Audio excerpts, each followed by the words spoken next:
So is that all we have? You're listening to the Theology of Games Podcast, your source for gaming news, reviews, and interviews with the top voices in the industry. Find us online at theologyofgames.com. And now, here are your hosts, Scott Firestone and Jeremiah Isley. Hey everybody, welcome back to the Theology of Games Podcast. This is episode 9. I am Jeremiah Isley. And I'm Scott Firestone. And we're here with more news and entertaining stuff about board games. Well, at least we hope it's entertaining. That's up to you to decide. But we're gonna talk about some news here. We're gonna talk about what we've been playing lately. We've got our all too famous Fire and Ice segment, as well as fill in the blank. So, is there anything we need to say before we get started? I don't think so. All right. I'm just thrilled that we're doing this not a year later than our last one. It got bumped a couple of weeks, but we're pulling this in before December and going to try and make this more of a habit. Yes, we need to be more regular in our podcasting. Being regular is always a good thing. It is. I'm going to eat some fiber right after this. Yeah. After my week last week, I need lots of fiber. Anyway, that said, let's jump into some news. What do you got? What do you got for us? Starting this week is the week that we're recording, that is, the famous Board Game Geek Con. And this is just a number of days of gaming and nothing else. No agenda. I guess they always have vendors there with a lot of the new stuff, especially Essen stuff. Because of the timing of when it happens. Essen happens, when did that happen? September or October? Beginning of October, usually, right? Yeah. And so then those publishers get their copies of the new games and are able to get them to Board Game Geek Con. So that's one of the cool things, and I've never been able to make it to one. I have a number of friends who go to it, and they're always able to, snag copies of those newest Essen releases, and that's always cool. But so have a little jealousy of my friends that are going, but yeah, as I've said before, it's hard to pay for something I do for free every week. Right. It's a tricky thing, that con life. I'm fortunate enough that Origins is just a couple hours away from me, so I'm a perennial there. But when it's possible to get out to some of the bigger ones, it's always a lot of fun. I have also never been to BGG Con, but who knows? Someday, maybe somebody will sponsor us to go. We can hope, right? But yeah, no, it sounds like a lot of fun. And I do know a few people that go myself, and they're always asking me, "Hey, you going?" And I'm like, I'm not. Stop that. Yeah, you at least get Origins and sometimes Gen Con to fall back on, but I don't really have anything, so I need to get somewhere. You're kind of out there in board game convention Siberia, as it were. Yeah, but it's Colorado, so there's ups and downs to it. I mean, you get sunshine and stuff like that, but right. I get board games, so I'm not sure who wins there, but anyway, we'll call that one a push. All right, how about some news from you, sir, and your pals? My pals. So as I think I've mentioned in the past, or at least on the blog, I've kind of become good friends with the folks at Tuesday Night Games, Sean McCoy and Alan Girding, who actually lives maybe 10 minutes away from my house. We live really close to each other now. He just moved. But I was over there a few weeks ago, and he had some pretty exciting news that I just got clearance to kind of share.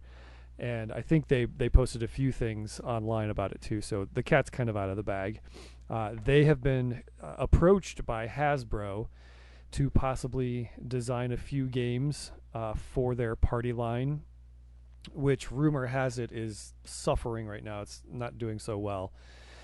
And so they went out, and I believe it's in like Rhode Island or somewhere over in the New England states is where Hasbro's headquarters is.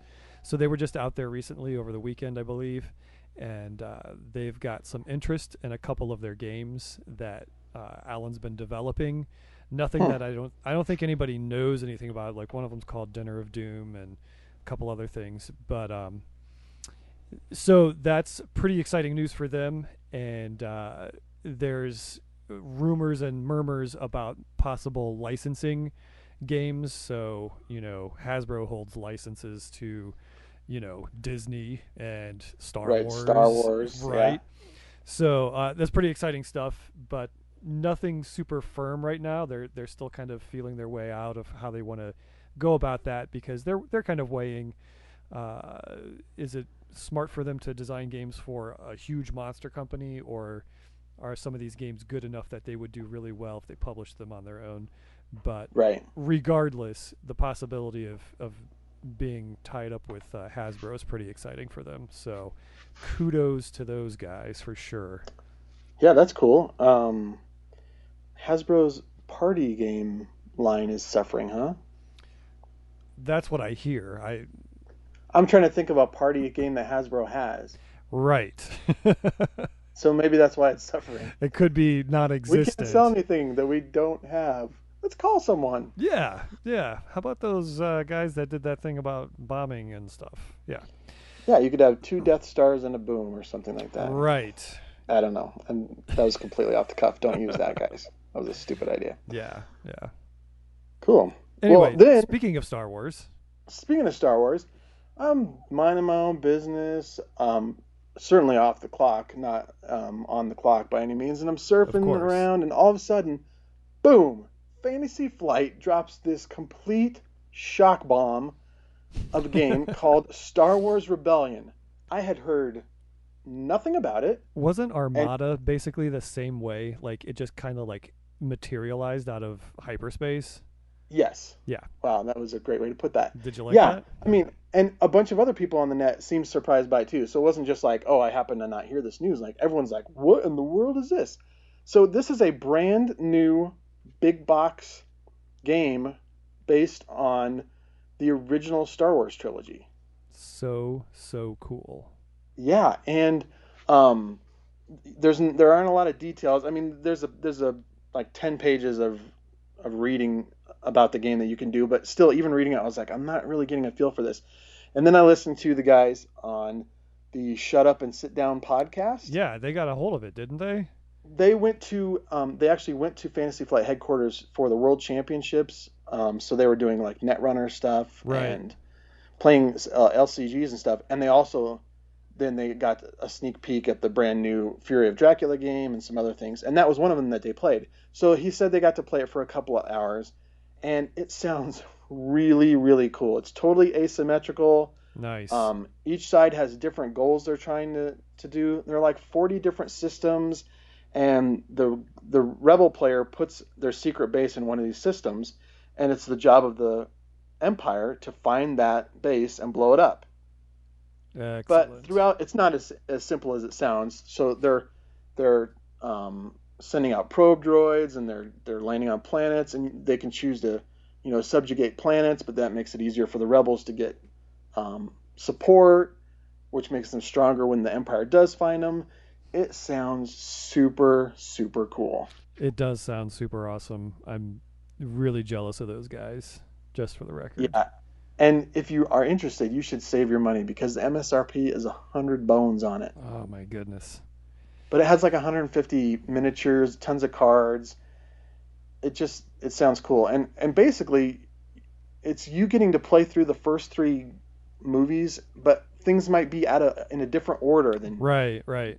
So you can have there might this be different character outcomes blowing too. up this thing. Different outcomes, different characters. It just sounds so awesome. That's pretty excellent. So that's the news. Yeah, that's pretty awesome. Sorry, I was just checking Facebook to see if we had questions come in. I thought it looked like it, but we didn't. Oh, did you ask for people to send questions? I sure did. Look at you, Johnny, on the spot. I was on it. Got this on lockdown. But yeah, no. Anything that has to do with the original trilogy of Star Wars in board game format, I am all about. So maybe that'll be under the Christmas tree. I don't know.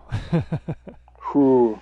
That might be the only thing, yeah. Yeah, right. $100. For that price point. Anyway, so let's move it right along here. And next we've got our on the table segment where we talk about just what's been on our table recently. So yeah, some mini reviews of things that we've been enjoying. And so, Jeremiah, why don't you start us out? I will start us out. Recently, I really enjoyed playing, and we wrote our review of this actually, Gold West, which is I knew very little about going into, and fell in love with it like turn one. Mm-hmm. Just so good. It's what you want in like a Euro and a resource management and a area and territory control type of game, but it's so easy to learn. We literally cracked the box open and leafed through the instructions, got everything set up, and by the time we were done reading the setup, we had a pretty good idea how the game was going to play. Mm-hmm. But it just because it's easy to learn doesn't mean that it's super easy to play and win and master, because there's just a lot to it.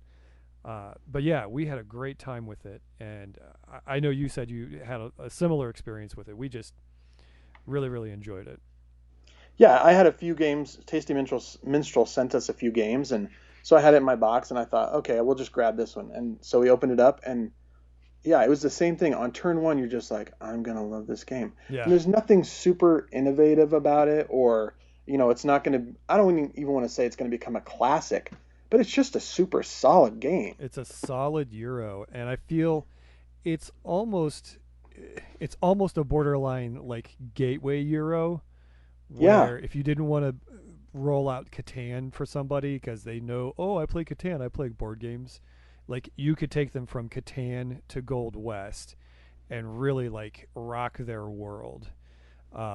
The resource supply line is such a cool mechanic to try to manage your resources and plan it out, so you're always like thinking 2, 3, 4 turns ahead of how your resources are going to come into your supply and be usable, and the amount of strategies that you can employ just to score points and try to recover where you may have not been able to build, and all the stuff that kind of just interlocks so smoothly and so well. Nothing about it is cumbersome at all. No, it's great. And the variability in it, you're not always playing with the same cards every game. The Boomtown office right, is always going to be different. Yep. It's going to be a different configuration with different tiles in there. Every game is going to be a little different. So tons of replayability. It is just a solid game, and I'm big thumbs up. It's definitely it's not going to be my game of the year, but it's going to be in my top, probably top 10 games for sure. Yeah, definitely. I'm right there with you. It's one of the few games that I was like really blown away with, especially because surprisingly there's not a whole lot of hype around it either. Right. And I don't understand that, because it is such a solid, great little game. It could be that we got it at the very front of it, making it into the distribution stream, so Sure. maybe not a lot of people have seen it, but I hope it gets some accolades here, because it's a solid game. Yeah, it certainly deserves it. So thumbs up on that one. What about For you? Sure. We played a couple weeks ago Keyflower: The Merchants. Have you played that expansion yet? I have not. Okay, so I have both expansions, and I mean, Keyflower is practically a perfect game. So you're like, Yes. Is this going to be an expansion that ruins it, Right. or makes it better? Is it one you're always going to use because it's so seamless and isn't intrusive? And I have to say, I think it's a fine expansion, but it's not one I feel like I need to use all the time. It does give you different ways to create victory points. They have these things called contracts, where some of the tiles will give you these contracts in it. So it might be, if at the end of the game you have 4 red meeples that aren't allocated to anything else, you'll get 7 points. Each of the contracts is worth 7 points. It might be if you have a full set of the tools, or 7 of any color of meeples, just all kinds of different things. And each one of them will get you 7 points. Or at any time, you can turn it in and get one of the things that's on that contract. So if it said, hey, you need to have a set of 3 tools, if you really needed a tool, you could turn it in and actually get a tool, but you're not going to get those 7 points now. So Nice. There are just different ways to score victory points, and there are also tiles you can put onto tiles in your home that will double the victory points on them. Oh, cool. So it just felt like I did like that aspect. There are different ways to score points, and you're not always going for the same thing. And so it made you look at things a little differently. It didn't feel essential, but at the same time, if somebody was like, hey, let's play with the merchants, I would not say, oh, no way we're doing that. So yeah, Keyflower, obviously one of the it's in my top 10 games of all time. So absolutely. I don't know what to think about this. It's not essential, but I'm not opposed to it. It's maybe a little overpriced for what you get. Yeah. It's kind of priced. I think it's like $35 for the expansion. Maybe more. Anyway. Yeah, that's a little pricey for an expansion, but there's probably not many more expansions coming down the line for that either. So I wouldn't think so. Yeah, it doesn't. I mean, honestly, I think they could have been just fine without it, but yeah, the game doesn't need expansions, but sure, it's a cool way to add some extra twists to it. So absolutely, that's one for me. Yeah. So the other, what about a week or so ago, I was invited to a little social get together kind of thing with some folks. A friend of mine's a pastor nearby, and he was just having some folks out to hang out, and he, knowing who I am, he asked me, hey, can you bring some games? That'd be really cool if you could, host some games for us or whatnot. So of course, when I'm hosting a game for a mixed group of various ages and gaming background and knowledge, I bring out 2 rooms and a boom.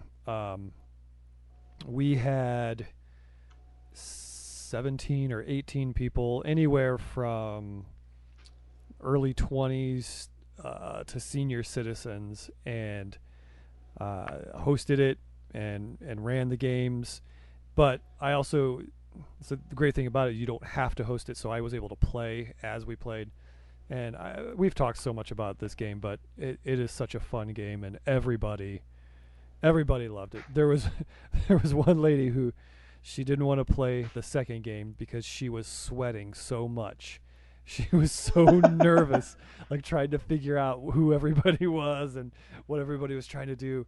She's like, I can't do it. I can't do it. Like, she was super stressed out. I'm like, it's totally cool. You don't have to. Wow. Which I think was a first for me, but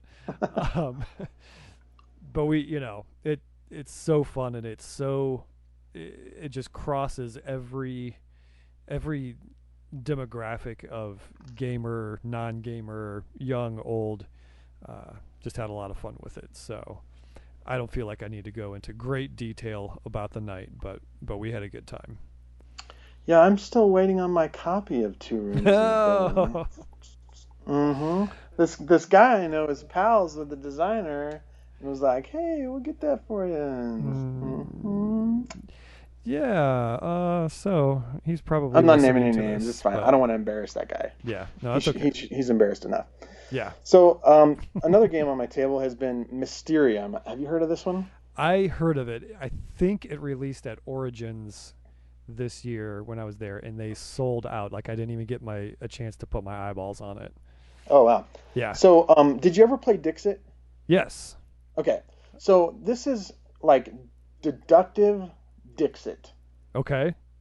So the premise is that there has been this horrible murder, and there's a ghost that's trying to communicate what happened. Hey, this person was killed in this place or this person killed someone in this place with this weapon. Kind of like Clue, I suppose. Sure. Broadly.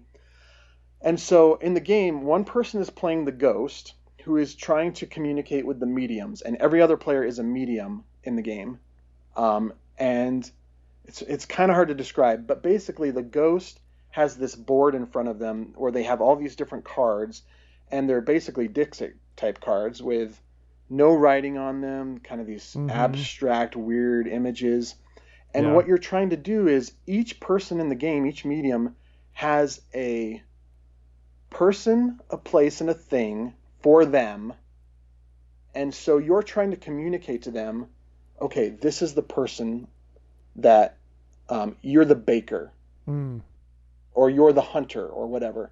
And so the medium, they can't talk at all. All they can do is hand you these cards. And you get these cards and you go, what are they trying to tell me with these cards? Right. Are they? And often it can be more than one thing. So they're like, oh, well, obviously I'm the baker, but wait, what if I'm the chef? Because this, da da da da. And so you're trying to guess who you are.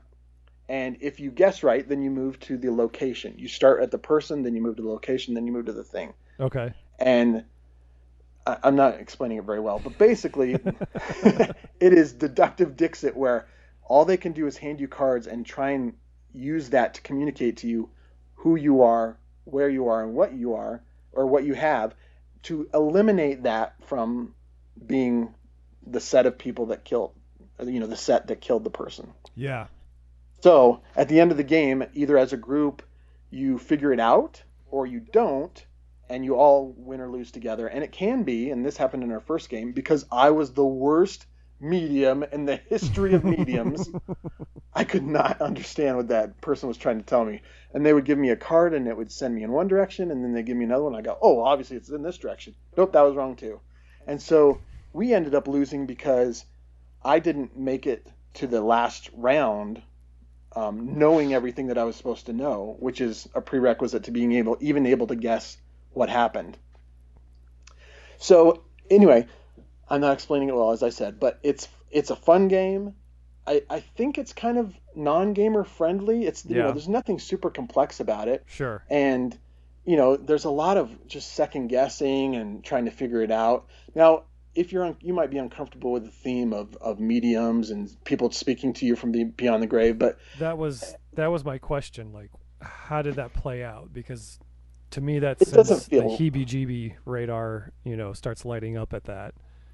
And I get that. I wouldn't say, it's not like there's any kind of incantation happening. It's just, I'm the ghost and I'm handing you these cards to try and, get you to figure this out. Right. It didn't feel weird to me, and I don't think I would feel weird playing it. But at the same time, I don't have the game, and I haven't had the opportunity to play with my family or some friends from church or anything. So maybe I would feel differently. But, that is the theme. So if that scares you off at all or makes you hesitant, then you're not going to want to play this game. But right. I wouldn't say it's strong, and it didn't, as I was playing, I didn't feel like, oh, I'm doing something, that I shouldn't be doing. Gotcha. So anyway, Mysterium, pretty cool game. Cool. Very cool. So I've also been playing a pretty heavy dose of Dead Drop, which I think we talked about maybe a little bit last time, but just a fun little 2 to 4 player micro game. There's 13 cards in the game, and you're just trying to find out the one card that's face down. And it's fun. The more you play it with the same people, you begin to learn their strategies. So you can actually begin to track cards around the table. There was a while where there were about 4 of us who played 2 or 3 weeks in a row, like for a good 45 minutes to an hour of just playing game after game after game of Dead Drop. So we'd get to know, well, he laughed because he got that card, and that's the card that I gave him, and it just kind of start tracking things, and that when that card comes back, it's the same 0 that I handed off 4 turns ago. Right. But it's growing this meta game out of the whole thing, where we can kind of begin to trace everybody's moves, and then you're trying to cut them off at the pass, where before they're passing a card to you, you're trying to gain information from them without passing cards, and so it's become its own thing now. But it's still just a solid little game. I really enjoy it. Nice. Yeah, we reviewed that quite a while ago. Yeah. And yeah, now it's out in the wilds. So, Yes. and I recommend picking it up. The version that I have, the retail version that I have, also came with not just the original art, which is the one that we previewed, but they also, as a, stretch goals, there's a kids one. So all the artwork is kids with, spy gear or, oh, nice. just adventure type stuff happening on it. It's really cool. And then the other one's monsters. So it's these crazy hairy monsters and big eyeball monsters and stuff like that. So if you look at the original artwork, some of the women are kind of racy, or they're scantily clad or whatnot. You can pull out the other set and play with anybody, and it's completely unoffensive and very innocent. And not that I even look at the other ones and go, oh, that's so risque. But if there was anybody that was going to call anything into question, you could just switch out the cards, and it plays the exact same way. It's just different skin. Right. Cool. Yeah, it's very cool. All right, my last one on the table is called Burgle Brothers, and this I previewed this, I don't know, 6 or 9 months ago, and now it's just now hitting stores. It's by a guy named Tim Fowers, who did a game called Paperback that I've not played, and then also Walkstar, that's another co-op game where you're working in a restaurant. Yeah. So and Burgle. Oh, go ahead. Listen to this. That's my copy of Burgle Brothers that just showed up today. Awesome. He didn't tell me he was sending you one. Yeah, it's like in the shrink wrap. I had literally I was setting up to record, and I noticed there was this package on the table. I was like, what's that? And I thought it was something else, which maybe I'll talk about later, but it was a copy of Burgle Brothers. So oh, that's awesome. I'm very excited to play it. You should be, because it is super fun. Yeah. I like co-ops, and this is one of my favorite co-ops. Nice. It was so the idea is you're this gang of kind of bumbling thieves that are breaking into this 3-story building to steal stuff.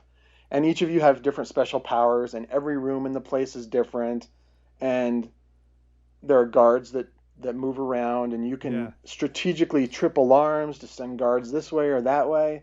It's so great. I knew, as the guy was explaining the rules, it's one of those games where you sit there listening and you go, I'm going to love this. Yeah. I'm going to love this. Let's and then play. we played, and I loved it. Nice. I just played the whole thing with a big grin on my face, because it's really thematic and just fun. It is, great game.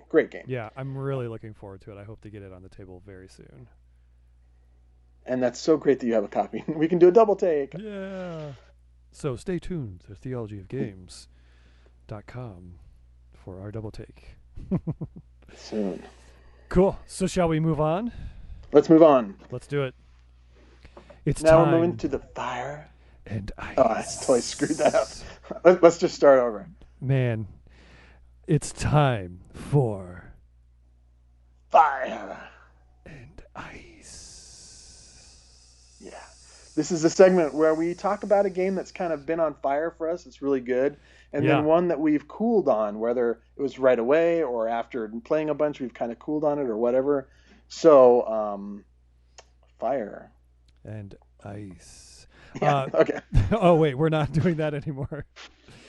And of course, we have to credit our good friend Alden Schoenberg, who kind of came up with this whole segment for us. So he's like one of He did. And then today, like out of the blue, he commented on our Gold West review. Yeah, I saw that. And I was like, what did he say? I don't remember. He said that he's going to be picking up Gold West too, because it looks really cool to him. Yeah. And I was like, what are the odds that he comments on the day that we're going to be doing a podcast with his bit? He's tapping into our text messages or something. He might be. Might be. So, hi, Alden. Thanks for the bit. We love it. Yeah. And it's fun. And thanks for stalking us. Yeah. It's the price of fame. Anyway. Whatever. Okay, so what's your fire? I think you've already talked about this. Yeah, my fire game is Gold West. I don't have to say a whole lot about it because we already talked about it a whole bunch. But it's just a fun game. Like I said, it's a cool next step. I wouldn't say maybe a gateway game for Euro games, but it's a next step. If somebody's into it and interested and maybe playing Catan or what Carcassonne, step them up into Gold West because it's so fun.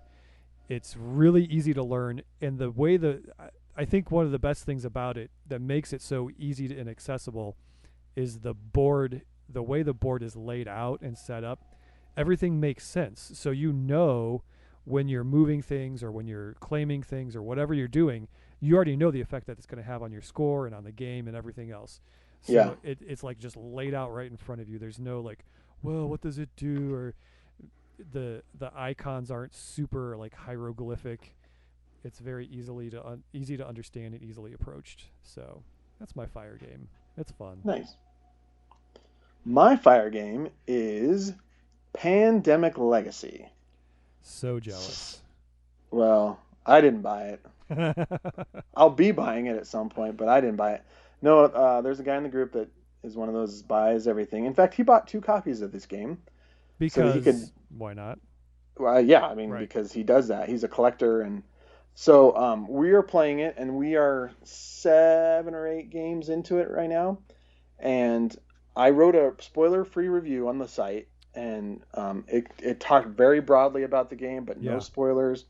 But we are having so much fun. The first night we played 5 games in a row, and nobody wanted to stop. It was just like, oh, it's really late. We should go because bed and things like that. Yeah. But we weren't like, I don't really feel like playing another game. I mean, you just go, what is this thing going to throw at me next? I can't wait to see. Yeah. And then you get to the game and it throws something insane at you and you go, this is why I'm still playing this because it's crazy. So having a blast. Super awesome. And somebody said that one of the months that's coming up in the next, you play basically over 12 months for the game. Yeah. So you're guaranteed at least 12 games. And then if you lose in a month, you have to play that month again. But whether you win or lose after that, you move to the next month. So at least 12 and at most 24 games you'll get out of this. Nice. So somebody said that coming up in the summer, there's something really crazy that happens. And I'm just like, let's get there because I want to find out what happens. Excellent. Yes. So, but speaking of, I'll go ahead and tell you my ice. Yeah. It's Pandemic Legacy. And here's why. It's too much.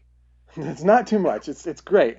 But there's no reason to play this again. And that is not a dig at the game because it doesn't owe me anything. But at the same time, when I play this a number of years down the road with my family, it's going to be kind of weird for me because I'll know the surprises. I mean, most of this game is the surprises. Like, what is it going to throw at you? And everyone's surprises are basically going to be the same because you use this legacy deck that you go from top to bottom and it says, oh, when this thing happens, do this. Yeah. So your games are going to look broadly the same. The details will be different, but you're going to play the same game as everyone else.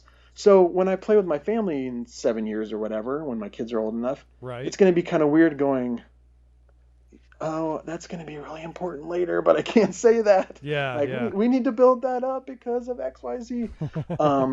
So it'll be a little bit of a downer for me to not have complete surprise there. So I'm a little disappointed that I played, but at the same time, I'm not disappointed that I played.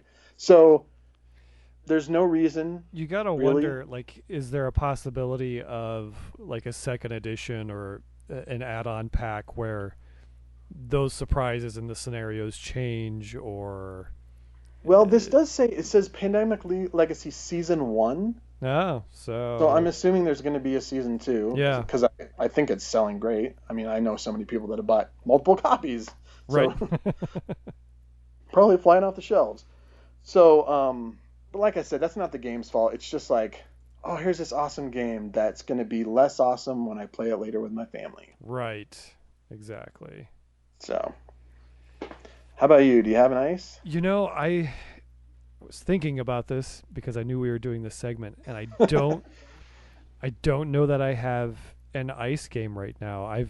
Most of the games that I've played between now and the last time we recorded have been pretty big hits for me. So, I would say no. I don't know that I have an ice game at the moment. That's great. I would say Don't force it. Well, I would say if I had to say one, I did review the Nightmare Before Christmas Munchkin, which is on the Okay. site, and I don't know. I'm one of those people that's kind of like hot and cold on the whole Munchkin thing. Like Hmm. I can see it being a fun game with the right people in the right setting and whatnot, but I don't know that I'm gonna race to play Munchkin whenever somebody comes over for a game night. Hey, let's play Munchkin. That's not going to be me. Right. So maybe that, but that's the only set of Munchkin that I own is the Nightmare Before Christmas one. And it certainly was fun enough and thematic enough, and everything made sense within the universe of the Tim Burton world of, Nightmare Before Christmas. But yeah, Munchkin I can take or leave. I'm not in the camp that hates it like some people. What, are you suggesting that's me? No, I didn't know names. I just, there's some people. I just don't want it to go on forever. That's true.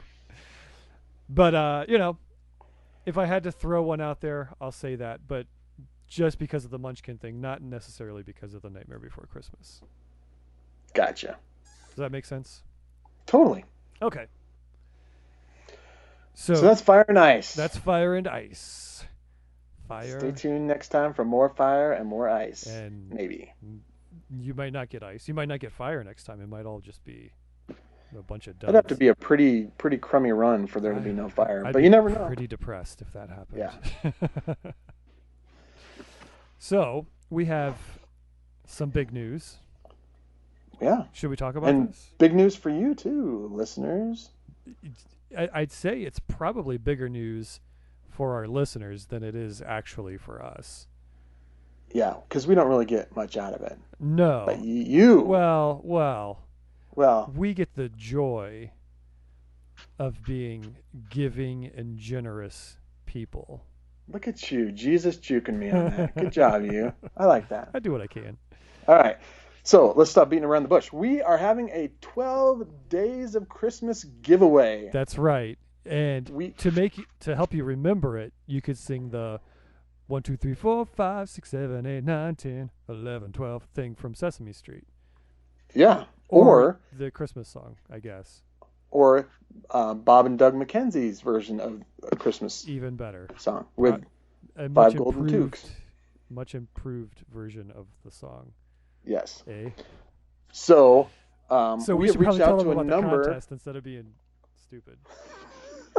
We've reached out to a number of publishers, and I don't think we're going to tell yet who they are until we have all of them in place. But there are a number of them, and they've given us some really cool prizes, you guys. We have already amassed a gigantic pile. We were hoping maybe we can get 12 so that we can give one away each day. We're getting way more than 12. We're already over that. Good games. Yeah. So this will go live, we're hoping, next Monday, which is Cyber Monday, right?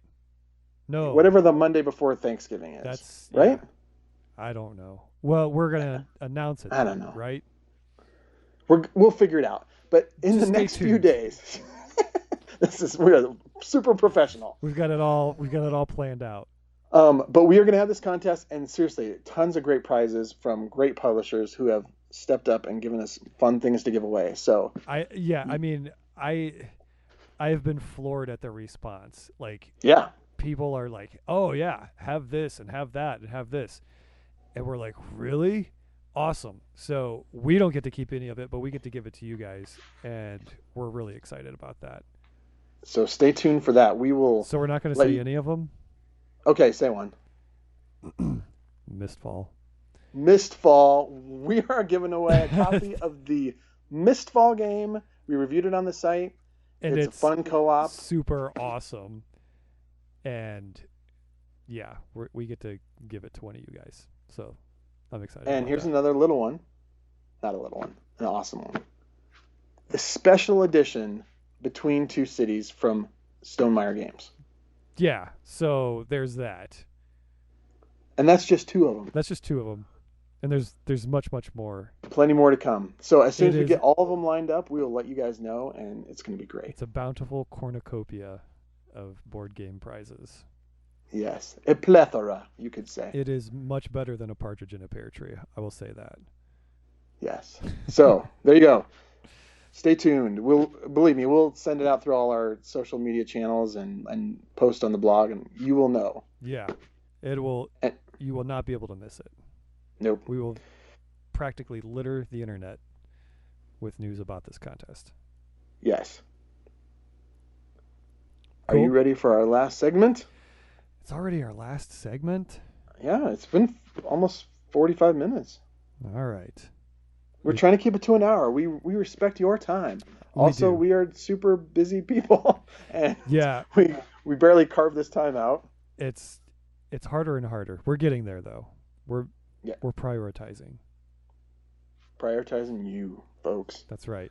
So, fill in the blank is our last segment of the night. Are you going to sing the song? Oh yeah, what's the song? Fill in the blank. Fill in the Fill blank. in the blank. Everybody, Now it's time for fill in the blank. Oh, gosh. That's it, right? We're getting less professional Every as time. we go along. Every So, time. how is this happening? I don't know. Okay. It's the time change. Yeah, that's it. Yeah. Okay, so the most surprising game you've played in the last month is, this could be good or bad, the most surprising game you've played in the last month is, Oh, I'm going? yeah, I'm asking a question, and then okay. what happens is you respond As I to respond me. to that question. So Yes. I'm kind of cheat just a touch with this one. Because I haven't actually played it yet, but I've kind of looked at it and talked through some of it, if that makes any kind of sense. Sure. Anyway, so I'm cheating. There are a no little bit. rules here. There are no rules. Okay, well, if there were rules, I'm cheating right now. It's this Okay. game called Keep Talking and Nobody Explodes. I've And heard of that. yeah, so it's this game that is played kind of at a tabletop. Well, the cool thing is you can play it kind of however you want. But the gist of it is there's one person in front of a laptop, and there's on their screen is a bomb, and then there can be any number of other players on the other side, and they can't look at the screen, but they have the manual that tells you how to dismantle the bomb.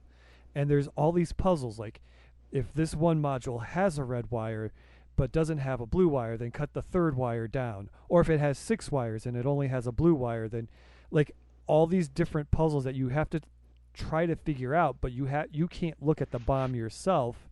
You can only look at the manual, or you can only look at the bomb. And so like people play it where like they talk on the phone or like via Skype, or they can be in a room but they have to be on the other side of the table. All these different ways that you can play it. So it's technically it's a PC game, but it's played in a tabletop social game kind of setting.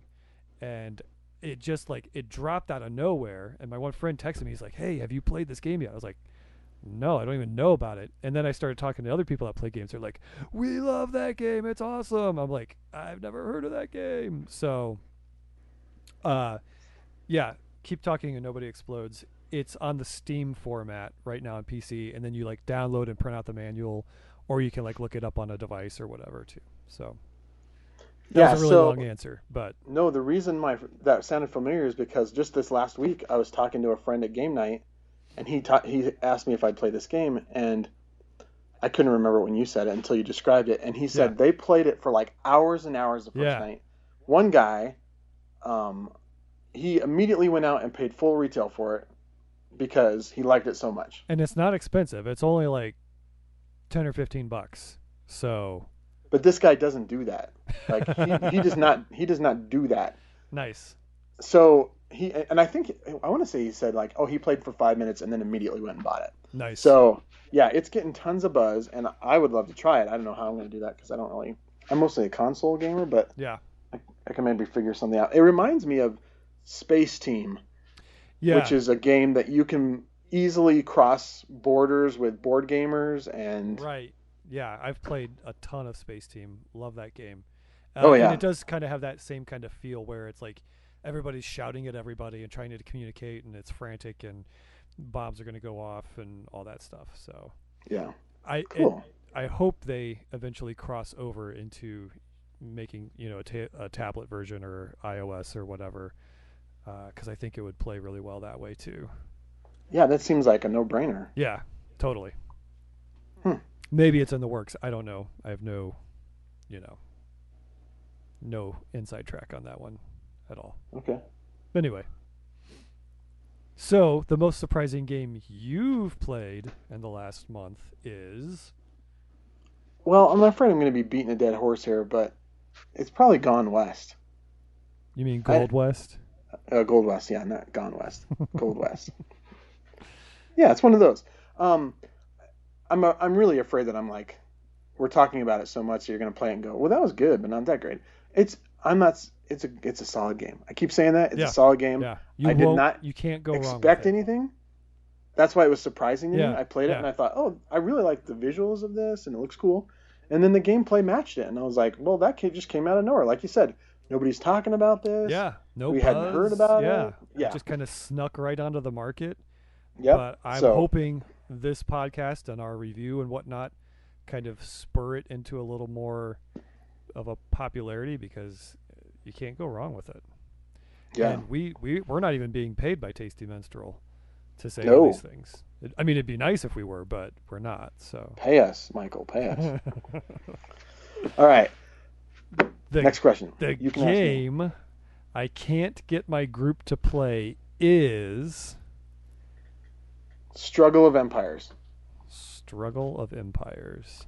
This game is probably 7 years old. It's a Martin Wallace game, and it's hard to describe, but there's a whole world map, and every player is a different country in the world, and you're basically trying to get the most victory points.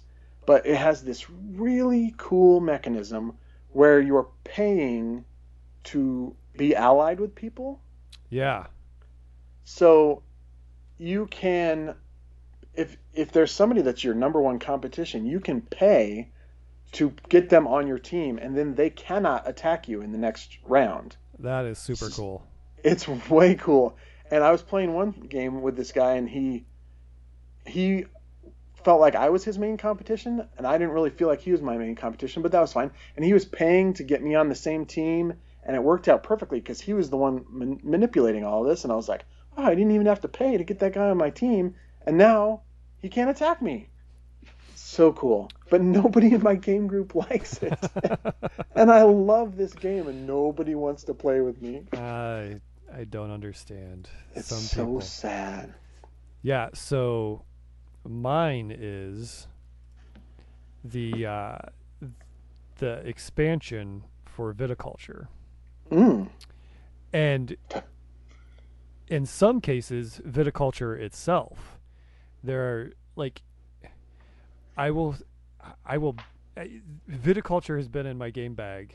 Like, I think I finally put it on the shelf, but it's been in my bag since it came out until recently. And I will constantly, guys, let's play viticulture. No, I don't want to play viticulture. No, seriously, it's like one of my favorite all-time worker placement games ever. It is amazing. Oh, I don't want to play it. Let's play Stone Age. No. Stone Age.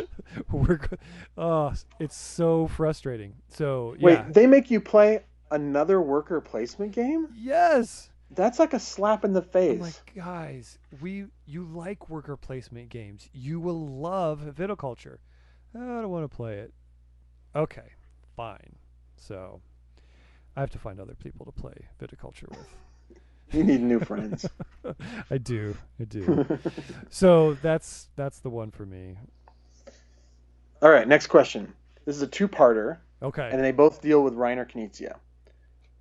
Your favorite Reiner Knizia game is blank, and then your least favorite Reiner Knizia game is blank. Well, we can totally tell who wrote this question. Why? Because you're like a disciple of Knizia. Anyway, That is not true. That is not true. I would say my favorite, and I'll put an asterisk in front of my response. I probably don't have as much experience with many of his classic games because of the circles that I game within. It's hard to kind of get them on the table. But my favorite is got to be Tigris and Euphrates, which is kind No of, one can argue with that. yeah, it's a great game. It's area control, tile placement, engine building, like all those cool little things that you can do. Really fun, and it's usually comes down to last turn or two of eking out that last win. And I don't know that I have a least favorite, but again, I think that's just because I don't have the depth of experience in his games. So I'm going to leave that last blank. Mm-hmm. I know. How convenient. I'm cheating. I'm breaking all the rules that don't exist. That's fine. So, well, I mean, okay, next time we ask this sort of question, I'll ask a more modern designer so that you can Yeah. answer. I should have said Stefan Feld or... Get on the trolley. Yeah, whatever that means. Okay, my favorite is Amun-Re. And it is a game about ancient Egypt where you're building pyramids, and it's got this amazing auction that is so great. Yeah.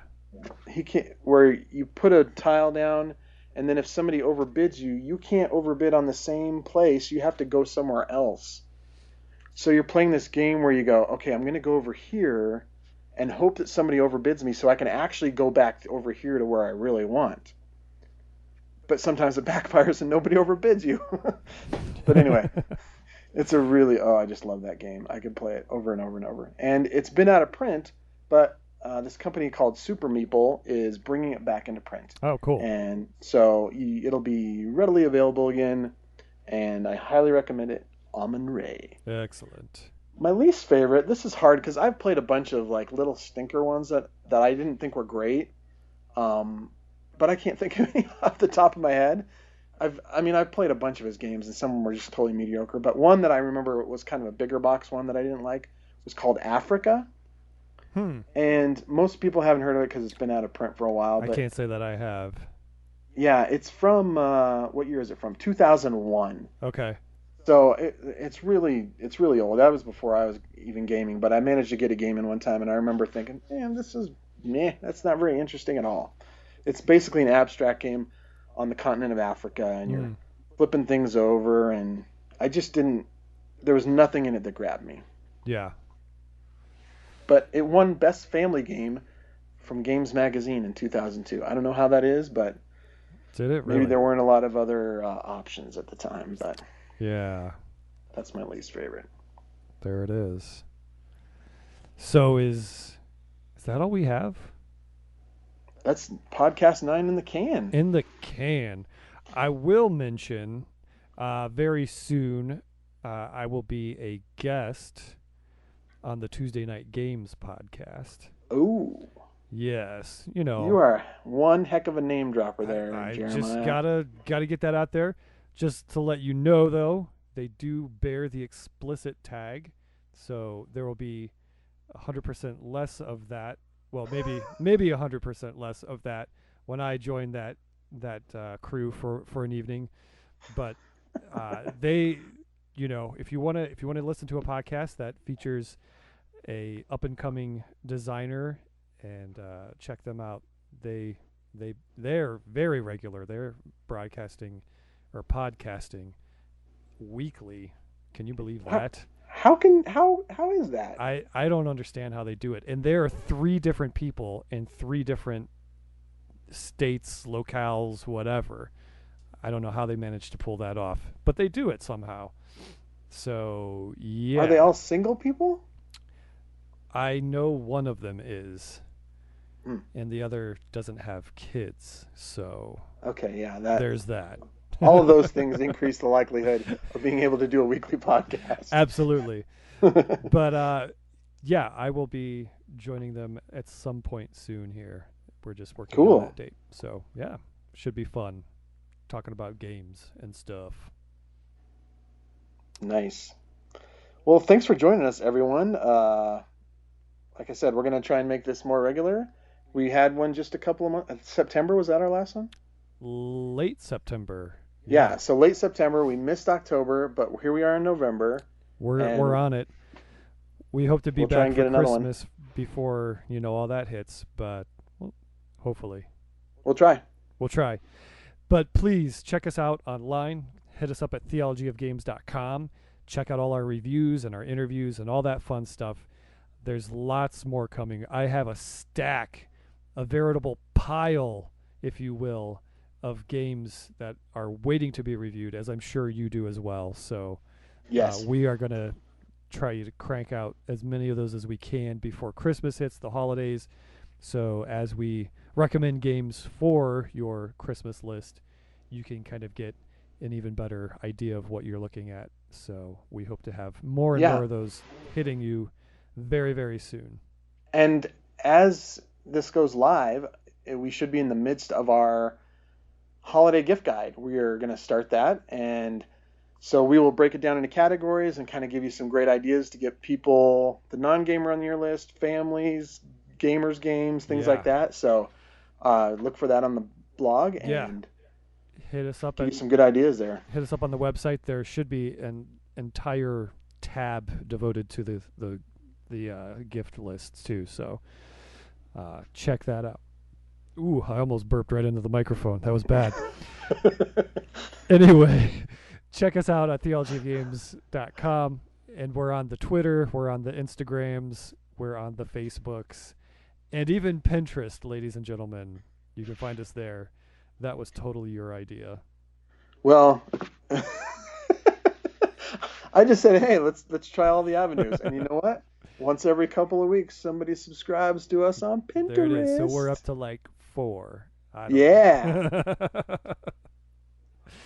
Anyway, we're going to sign off for this time. Thanks for tuning in. And I am Jeremiah Isley. And I'm Scott Firestone with Theology of Games. Thanks for joining us. We'll talk to you later. Bye. You've been listening to the Theology of Games podcast with Jeremiah Isley and Scott Firestone. If you enjoyed this episode, we'd appreciate your subscription to the podcast and your review on iTunes. Thanks for listening. Have a blessed day, and until next time, get a game on the table.